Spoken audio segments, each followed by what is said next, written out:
Aromagees Botanica, a metaphysical store for mind, body, and spirit. Oils, herbs, candles, crystals, teas, handmade soaps, tarot cards, everything you need on your magical journey.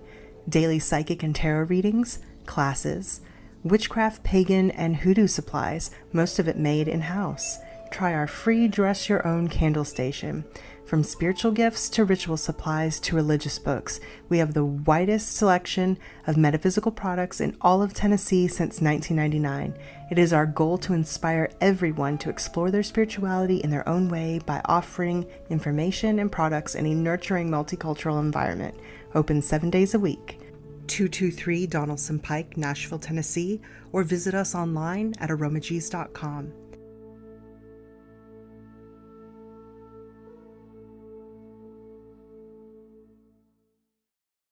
Oh, fire, fire, oh, fire, call fire department.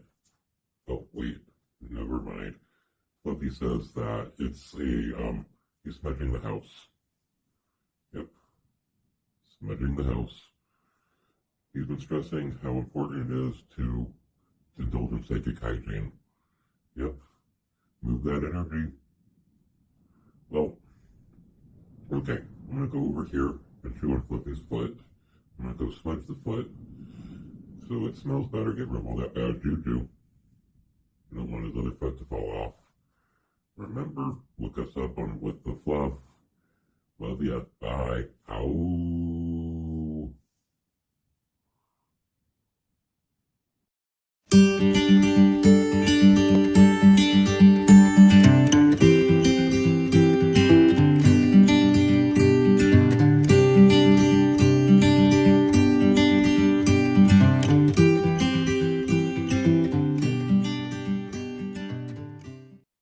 We're here on another episode of Everyday Witchcraft.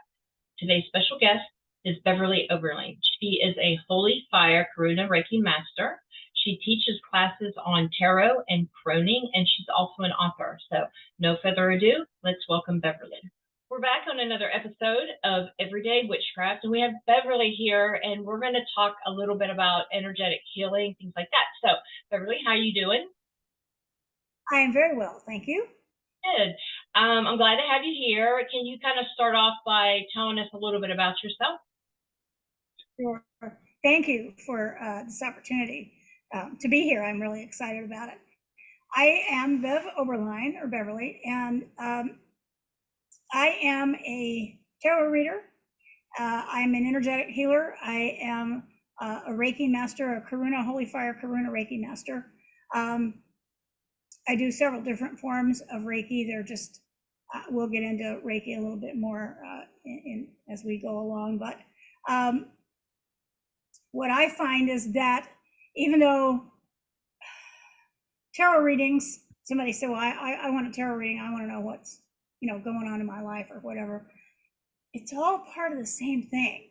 All the divination is just as connected to the energetic healing as the energetic healing is connected to the divination. Wax on, wax off. It really truly is. It's all, there was I'm from Springfield, Illinois, which is, of course, Abraham Lincoln's hometown, and there are these little Abraham Lincoln things all over, and there was one bench. And I guess at some point he said, it shall all become one thing, but then the G fell off, and it shall all become one thing, which always cracked me up when I would go by it, but I never forgot it, and the older I got, the more I understood. I don't even know in what context he said that, but the more I understood what he was saying, it shall all become one thing, because it is. It's all one thing.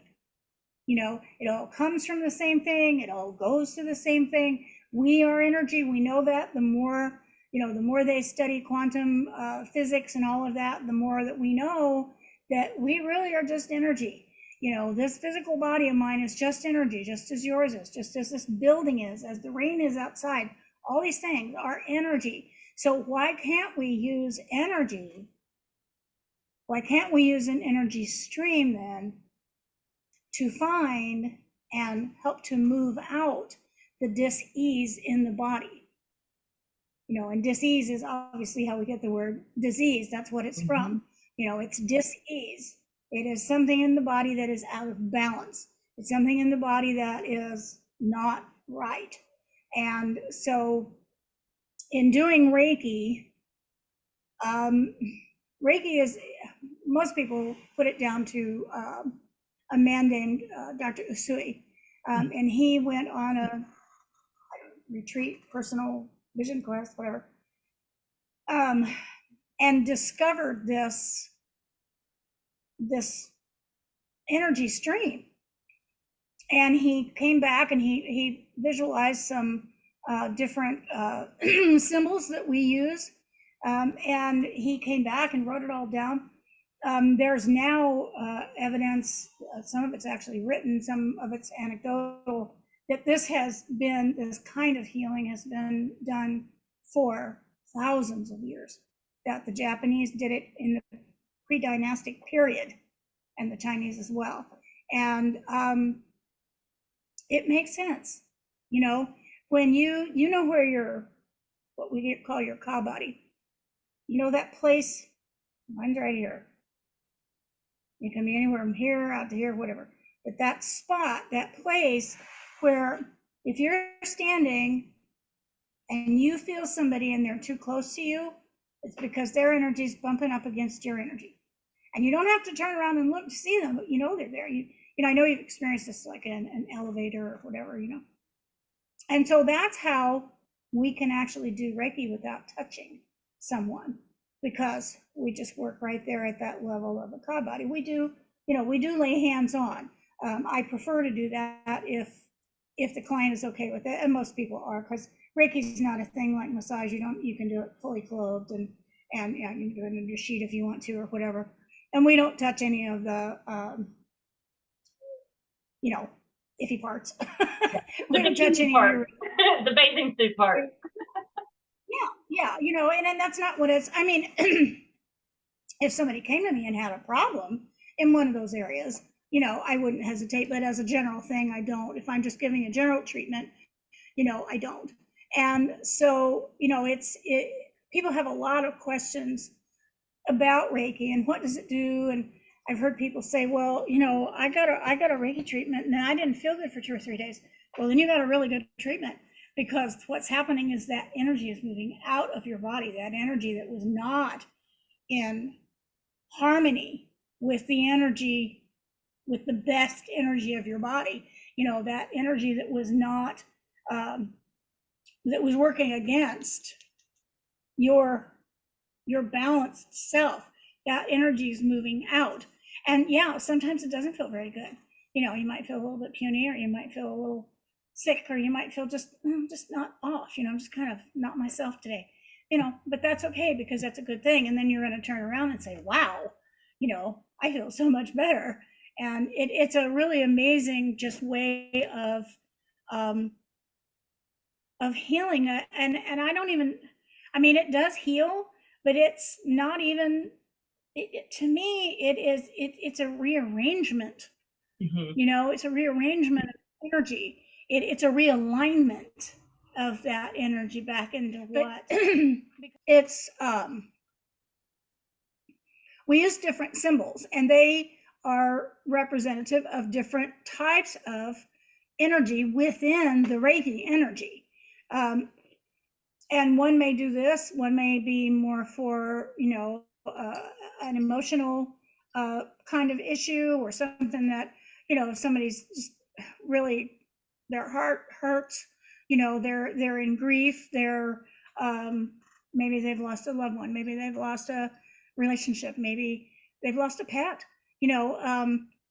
there's certain things, certain ways that we use that particular energy. And then there's other energy that is for pain, energy that, just helps restore our wellness, our feeling of confidence, and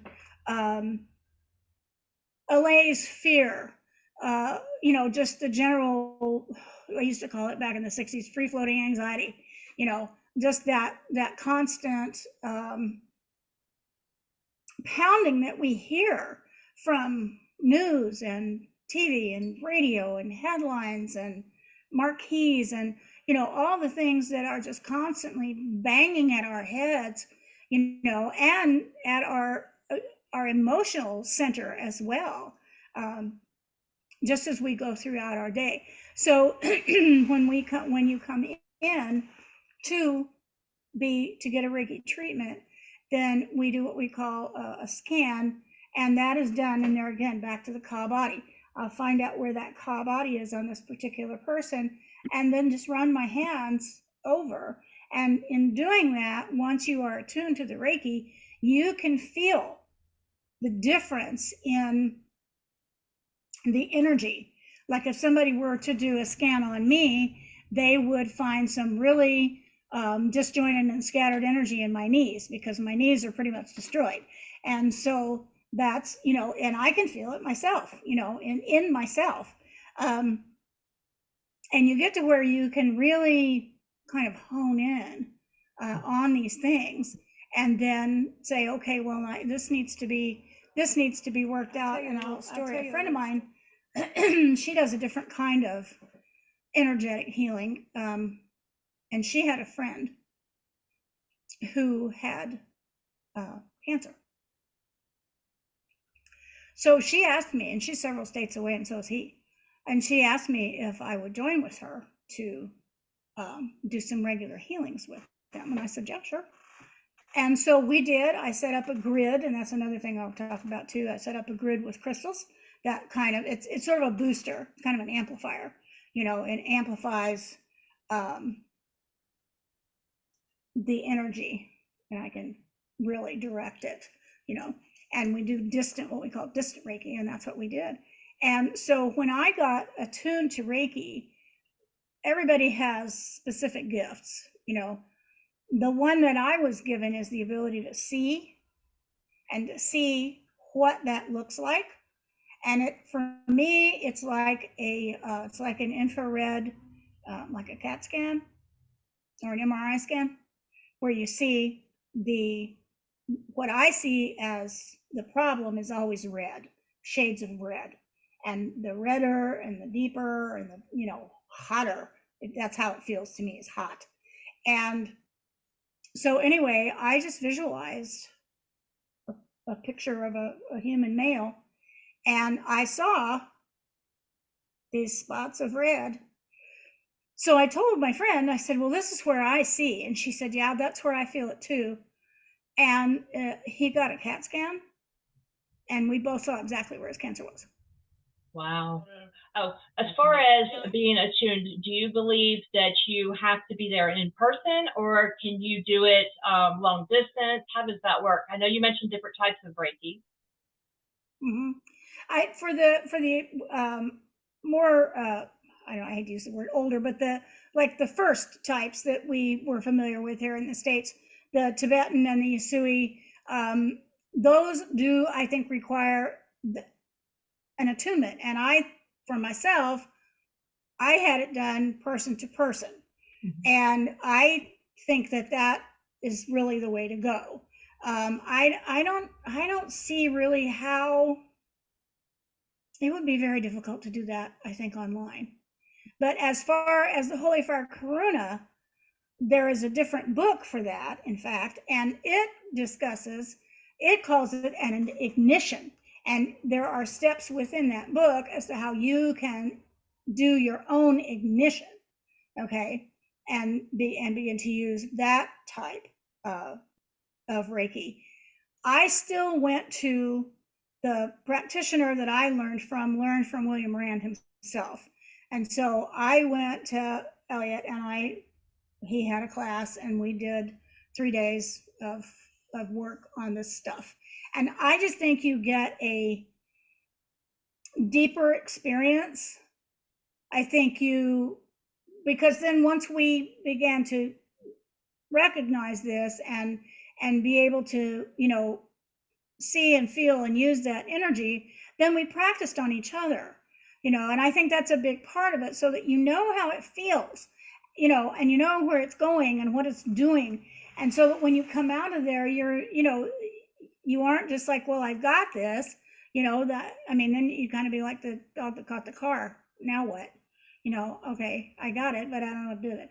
And not that you wouldn't know what to do with it, but I just think it's important important to really get a little bit of practice in there, before you walk out and hang up your shingle. And so technically it can be done. And, all this information is available. Let me make sure I get the right number here, name. All this information is available online at the International Center for Reiki Training. Okay. And so whoops, wait a minute. Where'd you go? Where'd it go? There you are. So you can go online and look for that.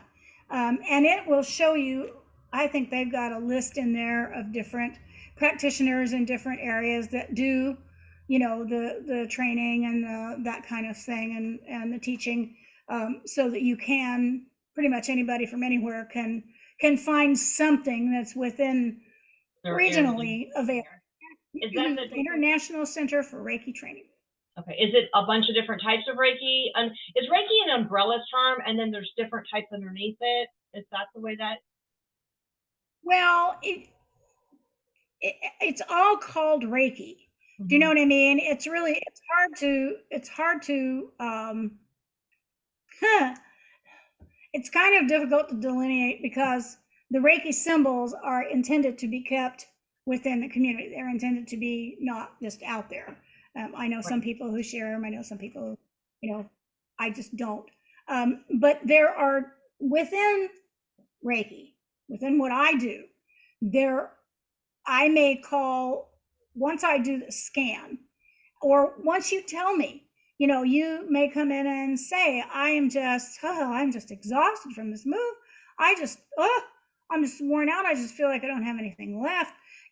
Then I'm going to call on a particular kind of Reiki that will help renew your sense of wellness and your strength and just your you.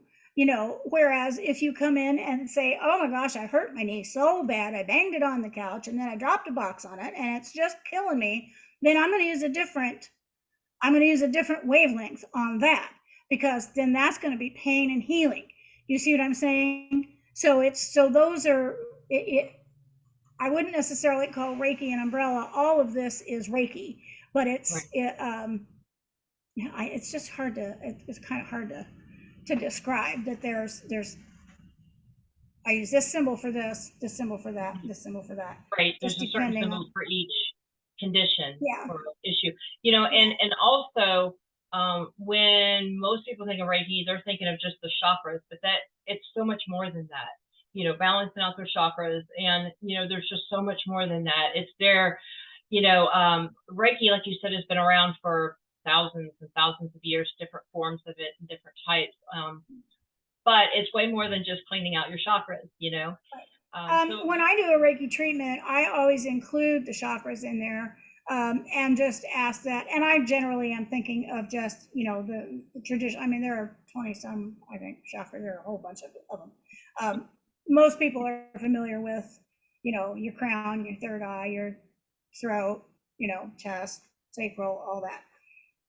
And so there again, that's kind of one of those things I can see if I get to the client's feet and if it's wiggly or it's crunchy, then okay, that needs to be realigned. And so I will do what I do to get that realigned. And it just, like everything else, each one of those is an energy center.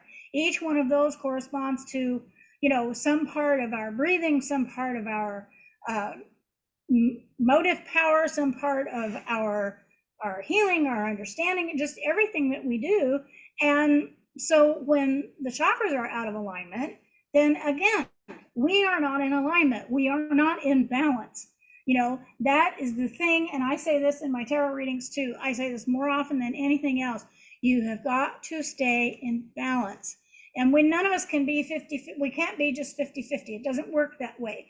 The only thing that we can do is do the best we can to be as balanced as possible given the situation, so that when other things come to us that are not in our control, we can meet them more evenly and steadily, and we can stand there and withstand the storm. And that to me is part of what having your chakras in balance also does, because it, that Kundalini energy that travels up your spine gives you a backbone. That's what it is. It's that backbone. It's that motive power. It makes you, it's the thing that gives you passion and purpose and lets you move forward and go and say, all right, this is what I've conceived in my head. Now I'm going to step out and do this, and all of these things, this goes back to that energy. All of these things, if they are out of alignment, if they are out of whack in whatever way, I have one sideways and one sitting like this and one sitting like that, or da da da da da, it's going to mess with you. Right. It may not be obvious, but it's going to mess with you. Maybe it's going to hurt you when you walk because you've got a sore hip, or maybe your thinking isn't going to be clear, or whatever, or maybe you're not going to be able to speak your truth because your throat chakra is clogged up, because you feel all the time like somebody's strangling you, and that's what that is. So it's just like going to a chiropractor. If you go to a chiropractor and they kind of straighten you out, just from life in general, you're going to get crooked again, and so maintaining everything is important too, kind of doing it regularly. Well, that's why, and that's another thing. A lot of people will come in and say, I hurt myself, or I have a bad knee, or I have this or that or the other thing, and they just want that thing treated, and as I go through the treatment, I may say, well, I'm feeling something here in your elbow or your shoulder, or, this or that. And they'll say, well, yeah, I did hurt that here a while back, but I thought I got over it. Well, the residual's still there, and I could feel it. And so maybe you need to work a little more on whether you're doing, exercises or swimming in the pool or whatever it is you're doing. Maybe you need to think a little bit more about that, because because our society moves so fast, we tend to think once something stops hurting, it's fine, it's healed, And the other thing is that our society tells us to just suck it up and get back out there and keep on grinding. And that is so the opposite of what we need to do. It just really is. I said a long time ago, I'm not meant to multitask. If I multitask, I screw stuff up, because my brain doesn't work that way. It's like, don't ask me. You don't want me to do that. I don't care if it's part of the job description. That's not what you want me to do, because my brain will mess that up. I need to do this thing, and then that thing, and then that thing, and that's about the limit of my things. I don't really need to be too involved with more than about 3 things at one time. And I don't really think that we're meant to do that. I don't. I think it's from corporate think that tells us, oh, you should be able to do this. And, I don't want to get into the political stuff, but it really is just, to me, it's just a way to get more people to work harder for less money, and it's bad. Right now, they want it done right now. They want all of it done right now, super fast. And, it's crazy, nobody wants to sit down anymore. Messes up your energy. Yeah, and I've transcribed medical records for 40 years. Just look at the health status of people in this country, notwithstanding the folks that don't even get to see a doctor or can't afford to go. Even the people who have like killer insurance that covers every last aspirin, they're in horrible shape. They're in terrible shape, most, because unless they take it upon themselves to go out and say, all right, I'm gonna exercise, I'm gonna eat right, I'm gonna do this, I'm gonna do that, unless they really take it upon themselves to maintain some kind of healthy lifestyle regimen, if they just do what all the advertisement and what the general feeling of society tells them to do, they're going to drop over of a heart attack when they're 55, because that's all we do. It's put your nose to the grindstone, don't ever stop, don't ever let up. We are taught that anything that is self-care is, that's kind of selfish, and it's not, it help anybody, and it might even be sinful. We're even in my industry in particular is a good example. We have no benefits. We work on piecework. We're production workers. That's it. We work piecework. So if I don't work, I don't get paid. And I learned to live with it a long time ago. I know how to figure it out, but a lot of people aren't cut out for that. A lot of people aren't able to do that. I don't have kids. I don't have a family that I have to take care of. So I can manage, I can do it and pay my taxes, because you have to pay your own taxes and all that stuff. A lot of people just can't do that. They're just not cut out to do it, or they don't want to worry about it, and that's what I mean. It's just, we're supposed to be, I am grateful that I have a job. Don't get me wrong. I'm grateful that I have work, but I'm not grateful enough that I have work to kill myself working it. Yeah, because then what's the point? What's the point of where's life at? People that are just bam, bam, bam. You've got to slow down a little bit. I've been making it a point to do that myself.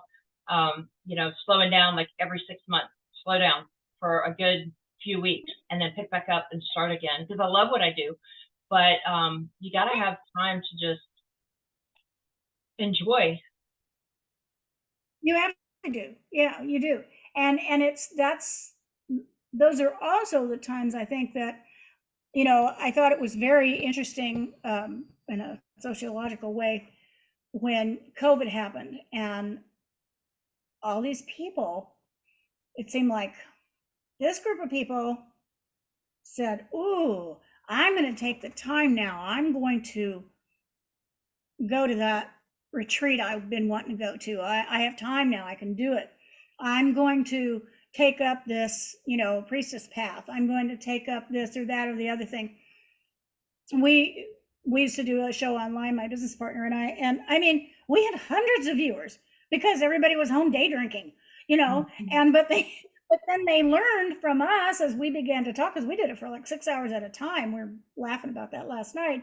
But they learned from us, they learned about tarot, and they learned about energy stuff, and they learned about all these different things, that we talked about during this period.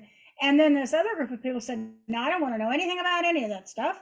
And I just felt like there was a whole lot of denial going on there, because suddenly there wasn't anything to do but look in the mirror. And it's really hard to do that. It's really difficult to do that. But if you can do just exactly what you're saying, whether you do it every 6 months or every 2 weeks or whenever you're able to do it, I don't care if it's 2 hours every week. Mm-hmm. Take that time, decompress, get all that stuff out of your head, just let the flow.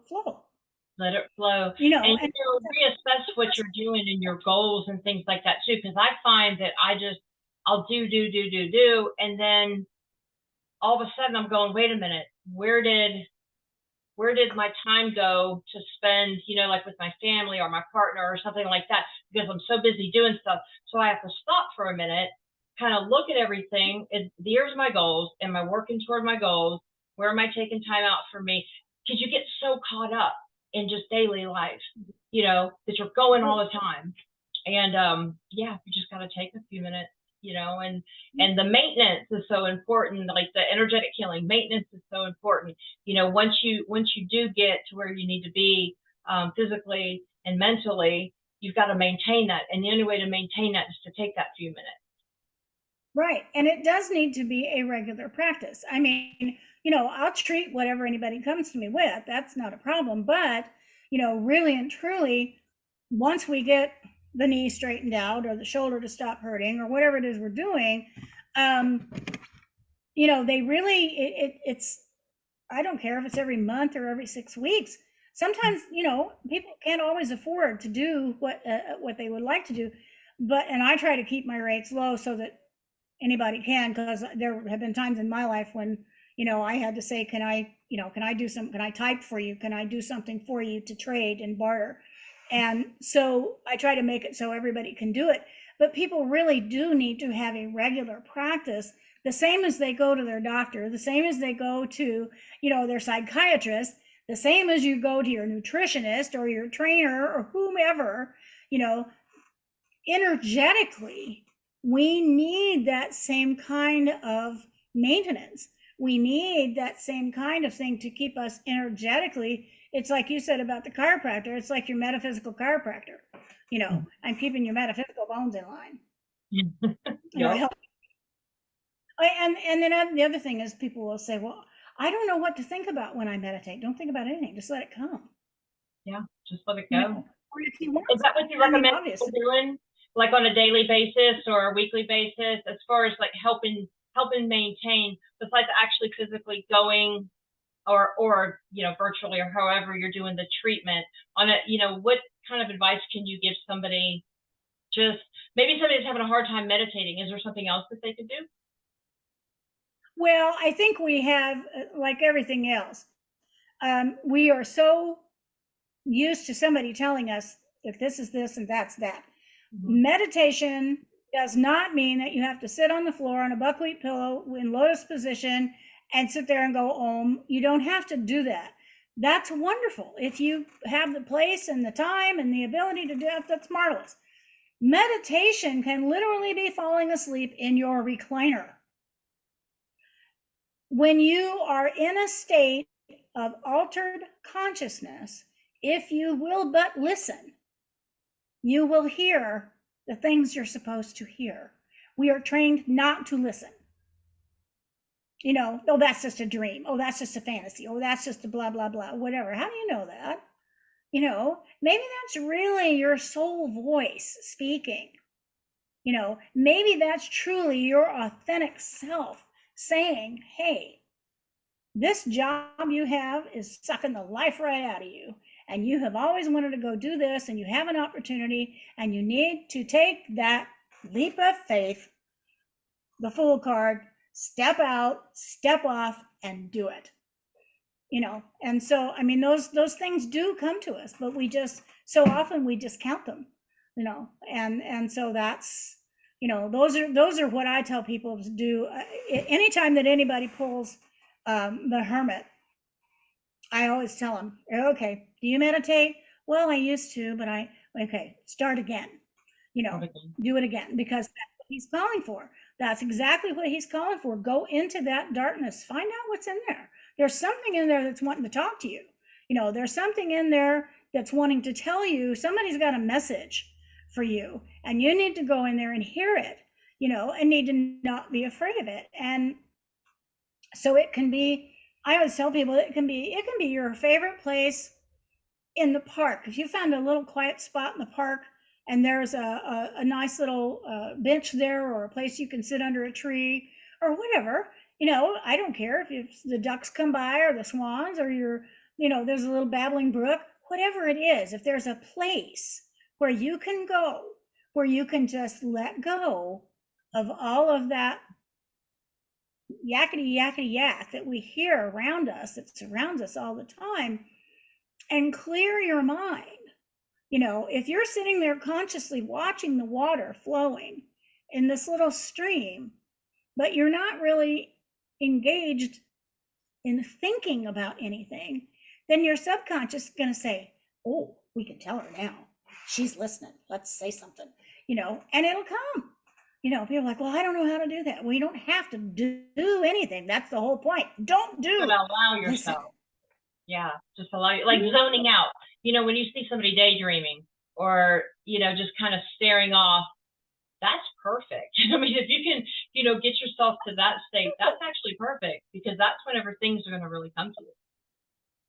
Yeah. And I remember when we were little kids and we would get in trouble for daydreaming in class. Mm-hmm. But if you talk to your friend at recess and what were you thinking about? Oh, I was thinking about when I grew up, I want to be an architect. Or I was thinking about, I saw this building I want to build, or I saw this car I want to race, or whatever it was, and whether any of those things came true or not, they were dreams. Excuse me, they were aspirations. They were the things that our subconscious, that our soul voice, our authentic voice was saying, This would make me really happy if you do that. Look into this. You would be good at this. How do you incorporate your tarot with your Reiki? Is there like that when you do a session, do you do both or do you do one or the other? How does that work? I generally do one or the other because that's what people ask for. But I mean, I still, you know, sometimes I will, I'll have somebody draw a card, and it just depends. Usually it's separate, because that's usually what people want. I just want a Reiki session, you know. And a lot of the people who come for Reiki can do their own tarot also. So, you know, they can read it themselves, and they don't necessarily need it. But then, you know, somebody will come in and say, wow, I've been drawing, you know, this card or that card or whatever. And then I've been having this weird feeling and da da da da. And as we go through the session, you know, we may find that, you know, there's a place that's, you know, holding tension or holding hurt or holding whatever, you know, and we'll work through it and finally we'll get the energy moving. And then they may call me in another week or say, I'm drawing that card since, you know, I've been drawing this card or whatever. Right. And you can see that it clears.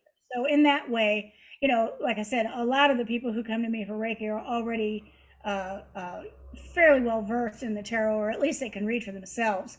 And so, you know, they'll use it in that way.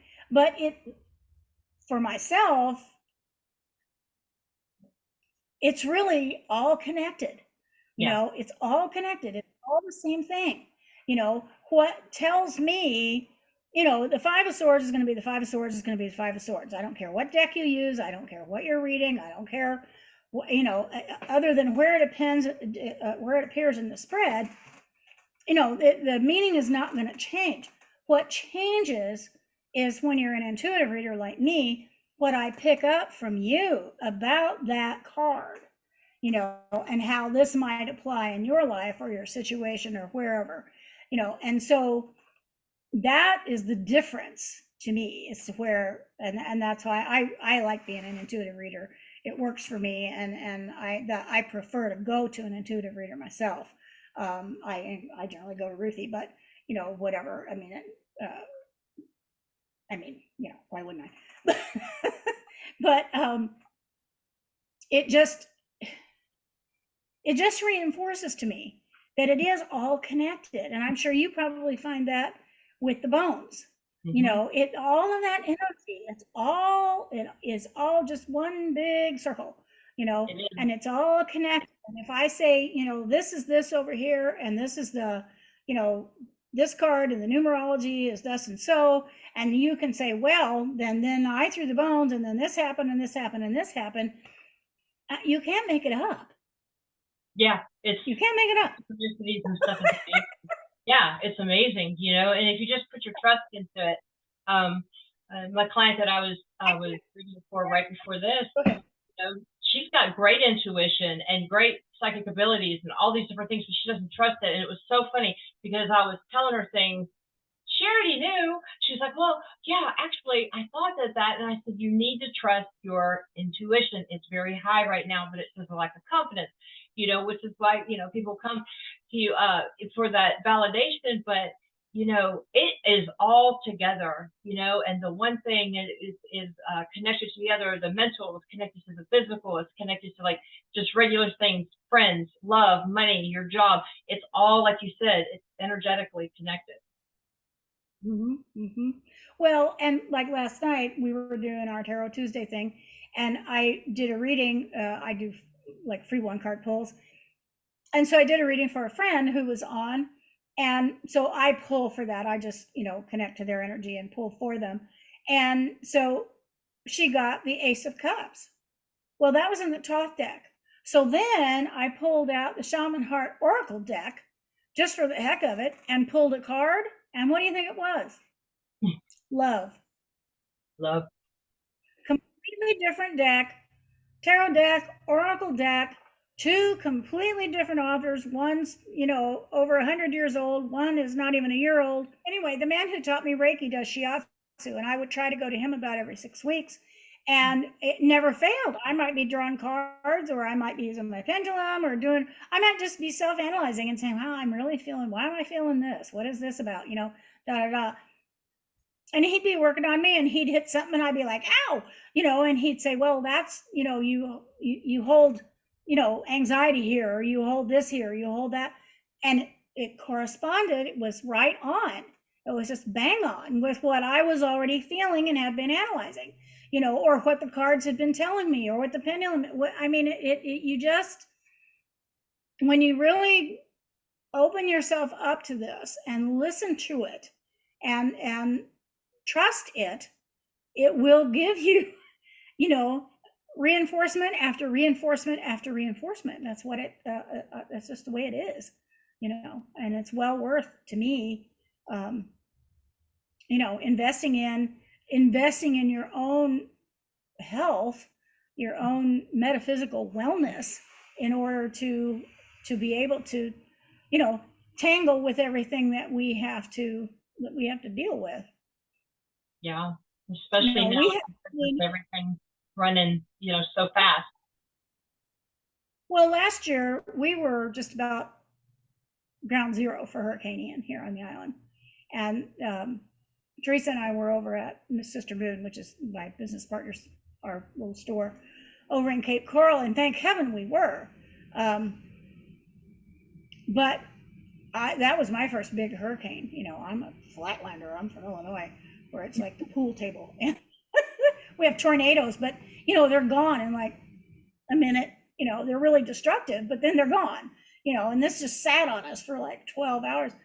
If I hadn't had the training that I have had through my priestess work, through meditation, through breath work that I have done, you'd have had to lock me in a rubber room. Oh. Because that's what I was able to get through, was just to breathe. Yeah. Just to breathe. To control that breathing, so I could control my panic. Your business, like what do you offer for people? I know you said tarot and you said Reiki, but talk about your sessions a little bit. We offer, well, our business name is Sister Moon Apothecary and More. Mm-hmm. And we are located in Cape Coral. And my partner, Misty, does the apothecary part. And I'm telling you, the girl is a genius about this stuff. We sell all kinds of really good items that you can use. She has skincare lines. She has a black salve that we will not be without a drawing salve. If you remember that stuff from when you were a kid, pull a splinter right out of your finger. I got a little splinter of glass in my finger. I couldn't even see it. And I put that on, and the next day there it was on the Band-Aid, And she's just made this stuff, because it's been so hot. She's just made up the stuff she calls swamp ass. And it is cornstarch, and it has Lang Lang essential oil in it. And I don't know what else, but it's like a powder. And I'm telling you what, I sprinkle it in my bed sheets just because it smells so good and it feels so cool. You know what I mean? It's smooth. I put it in my shoes, I put it in my clothes. It's wonderful stuff. And everything that she does, everything that she makes is like that. She makes this stuff called Goddess Hair Tonic, and we all use it. And it makes your hair feel thicker, and it's not heavy at all, but it gives, my hair is very thin and flyaway, so it gives body. Do the Reiki, they're at the shop. I mean, people come in and we'll have a Reiki session.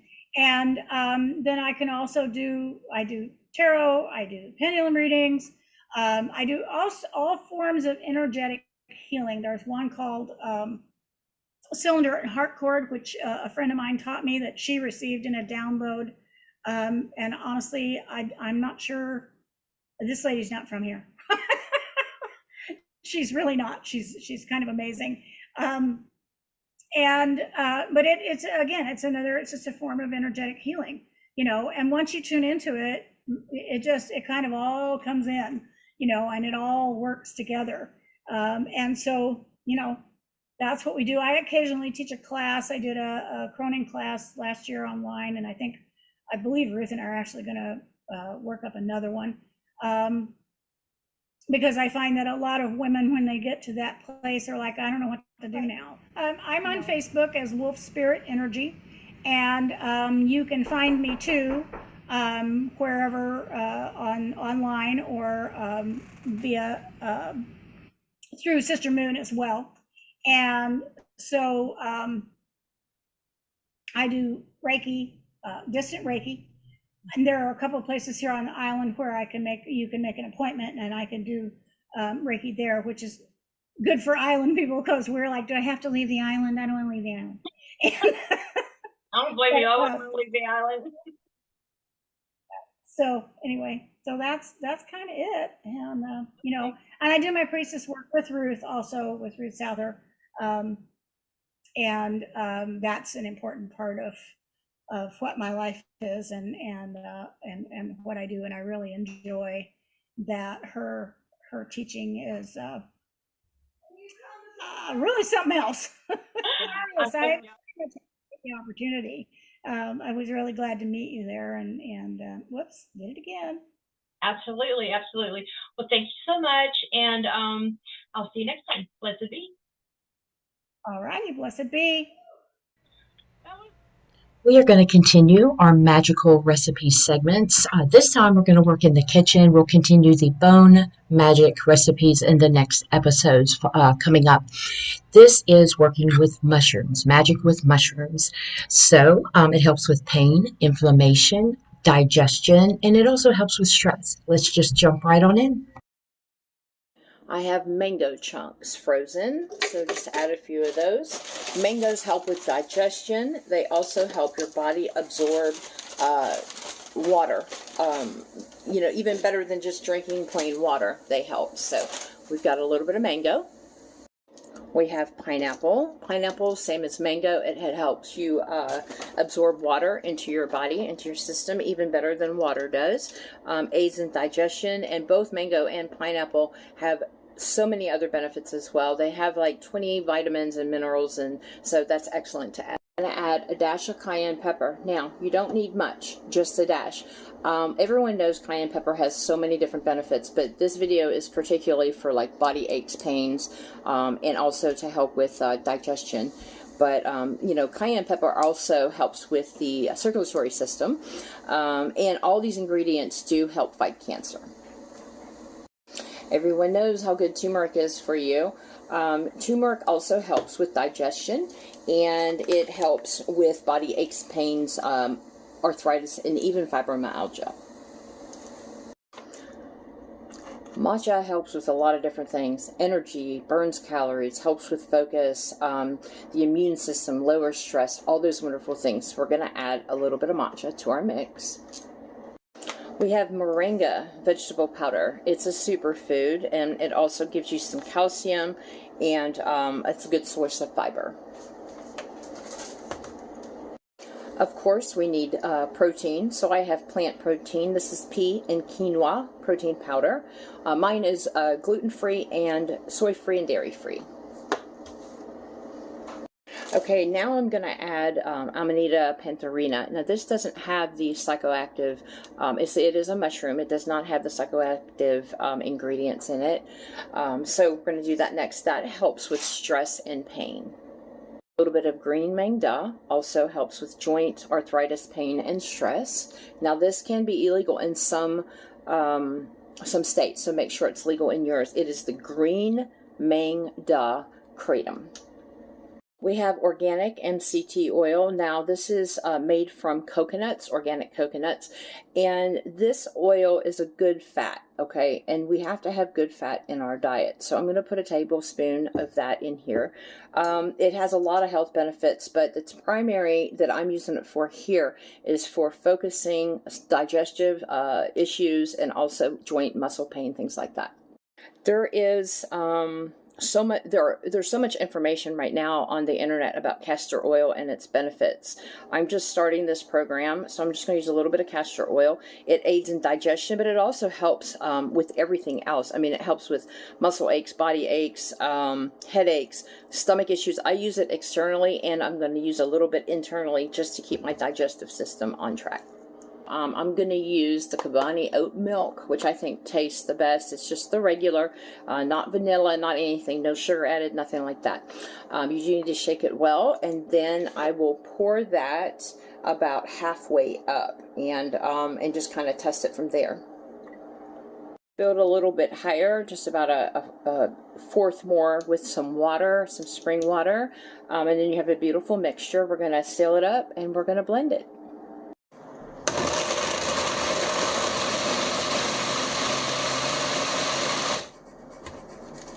To shake it in between.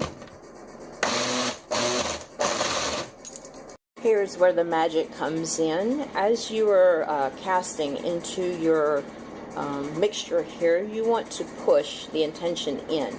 Okay, so I'm pushing in love, obviously. I'm pushing in relief of joint pain and healing of any arthritis, any other aches and pains, and I'm bringing digestive health. Okay, so I'm going to do that for a minute. I'm going to concentrate on it, and I'll be right back. The end result, it looks quite beautiful. It's rather thick, so if you want to add a little bit more milk, that's fine. But you want to...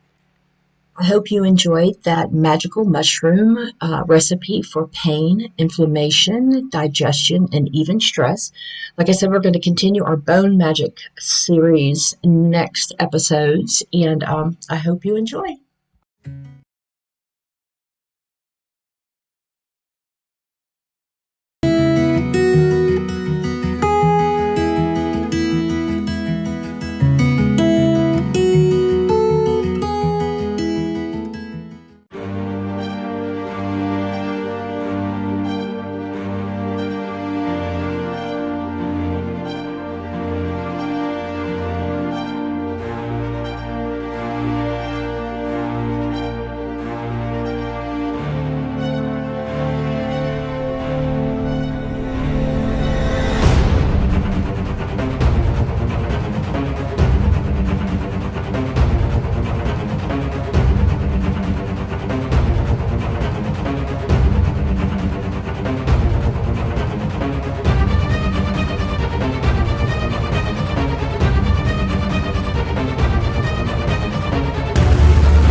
Okay, go ahead. Hi, John Amer from Pittsburgh, Pennsylvania. We have a Hearst Mania show, Weston, West Virginia. We're at the beautiful Trans-Allegheny Lunatic Asylum, Weston, West Virginia. I'd like to invite you to our Hearst Mania 2023 show. We've got many activities starting on Thursday, touring cemeteries, mummies, Hearst shows, haunted house, asylum tours, and we also have a special Saturday night where we are going to attempt to break a world record for the most mourners for a fictional character. We are burying Lucky Stiff, and all free, no admission, no registration fees, and we'd love to have you. That's September 21 through September 23. And where can they find you and get information? Do you have a site, Facebook? We have a Facebook page called Hearst Mania. They can look us up there. Okay, thank you so much. Thank you.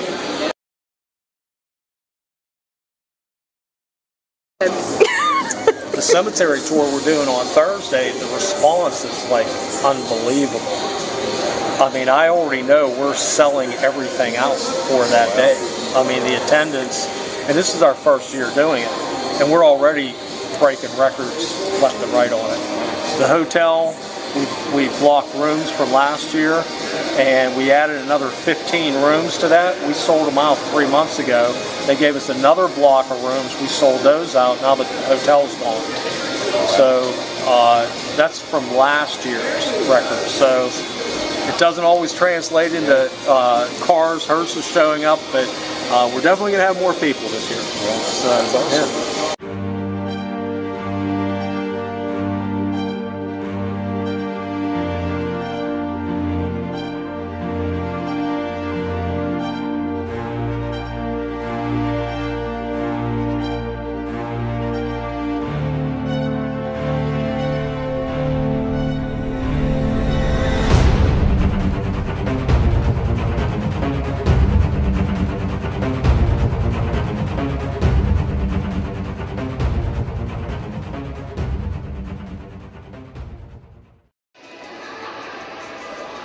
Hi, I'm Amy Amore, and this is my booth at Morticious.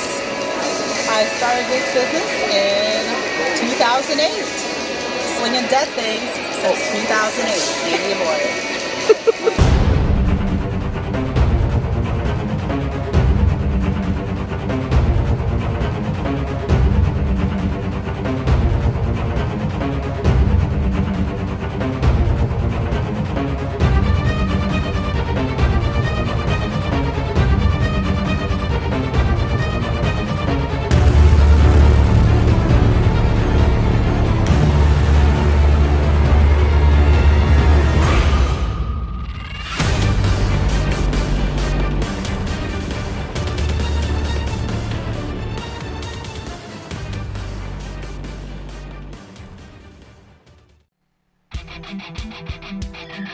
For fun, we went to Allentown, which was right down the street where we were staying. We hit the Weeping Glass Oddity Shop, which is in the underbelly of Pittsburgh. Such a beautiful place, magical supplies, oddities, curiosities. They actually held a cocktail party for us. Out of town, we went to the Grim Wizard Coffee Shop. Now, they have all kinds of coffees, teas, pastries, everything is homemade, their own special blends, and they are actually famous all over the United States. Used to tour with the Oddities and Curiosities show. I had the Thunder Horse.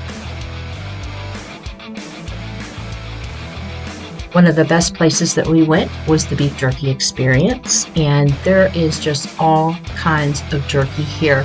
The guy that we met that owns the place was really cool.